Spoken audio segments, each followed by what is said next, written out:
Esses laudos aí, tu trabalha fixo em algum lugar? Eu não sei. Não, sou profissional liberal, profissional autônomo.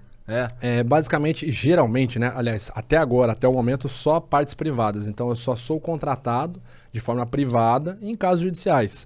A maioria dos casos, abuso sexual. É o que um advogado te contrata?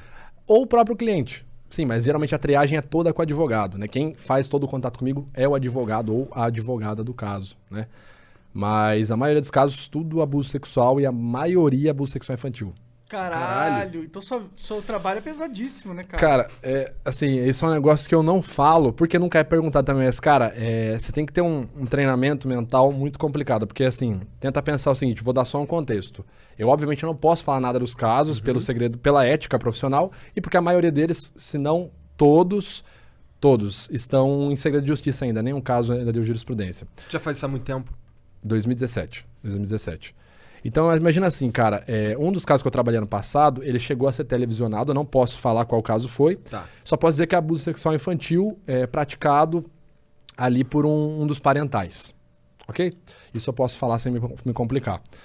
Então, imagina você ver um vídeo, cara, de 20 a 30 minutos da criança descrevendo como que esse parente abusou dela.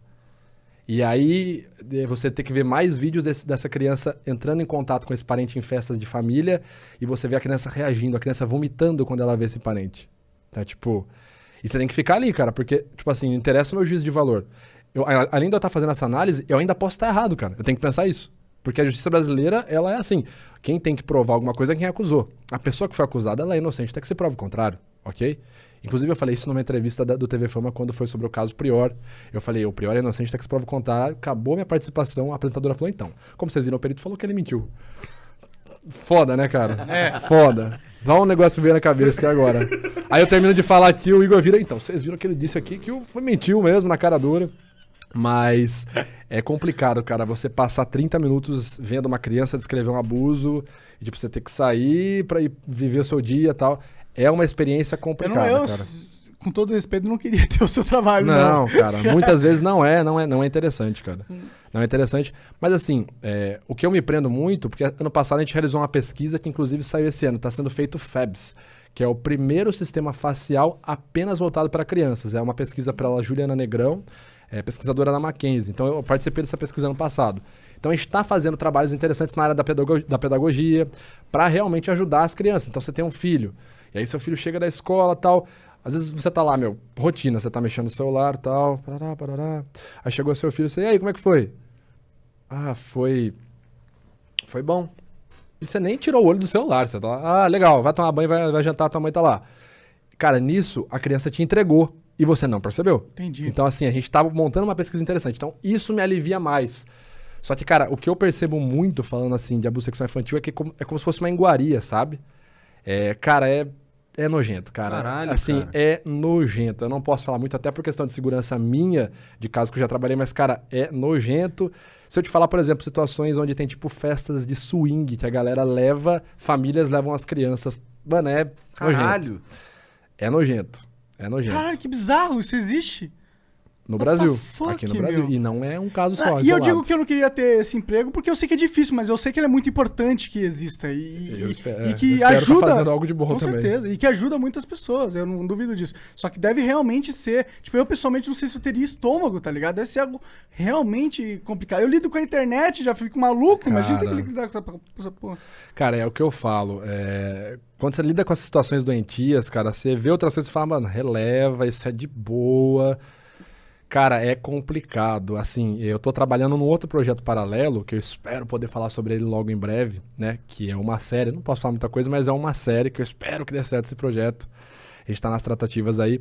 Mas é sobre um serial killer, um assassino estuprador em série, que basicamente, cara, eu fiz até um vídeo sobre ele, é o assassino da minha infância.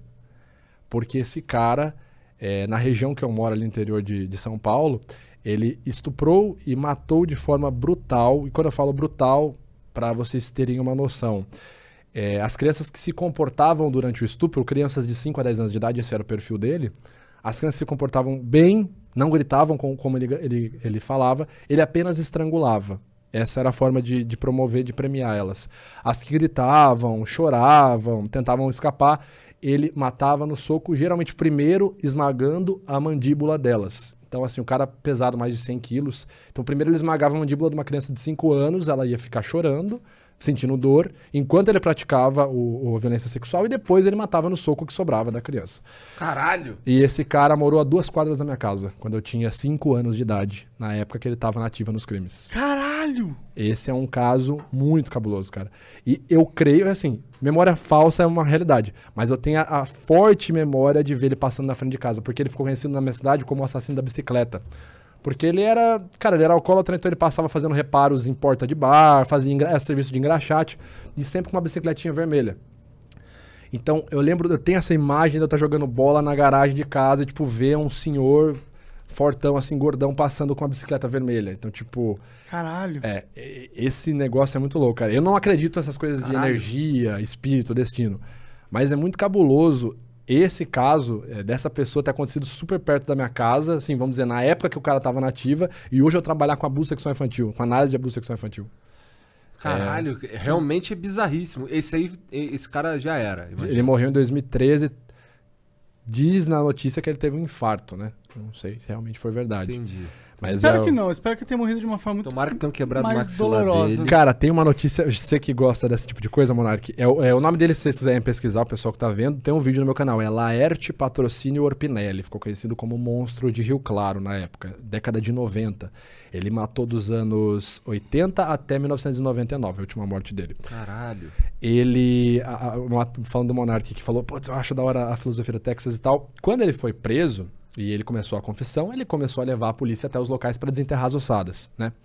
Nesse processo, aconteceu um negócio assim, talvez o Monark vai achar engraçado. No primeiro dia, quando ele foi revelar onde estava a maior parte das ossadas, que era no Horto Florestal de Rio Claro, ele entrou no horto com a equipe da polícia, o pessoal foi, tirou a foto e os legistas saíram. Ou seja, ficou só o corpo de policiais que levou ele, são uns 10 policiais. Ele saiu do mato todo roxo, com o olho inchado, cheio de hematoma. E aí os jornais perguntaram o que aconteceu. E os policiais falaram que ele caiu muito no meio do mato. Não sei o que aconteceu ali. Mas então, você que falou que deveria... Eu não gosto disso nesse sentido, tá ligado? Porque eu acho que tem que matar o cara. Não fazer ele sofrer. Maravilha. Eu acho que, inclusive, os policiais poderiam ter prejudicado a investigação, tá ligado? Ah, sim. E aí... Psicologicamente falando, total. E aí eu acho que... Eu não gosto disso. Eu quero que o cara que cometa uma violência delas esteja justiça. Sim. Justiça. Tipo, se no primeiro momento a justiça cabe a mim ali, se eu tô enfrentando se está estuprando minha filha, meu filho, eu pessoalmente, eu não vejo aquilo como uma vida humana, entendeu?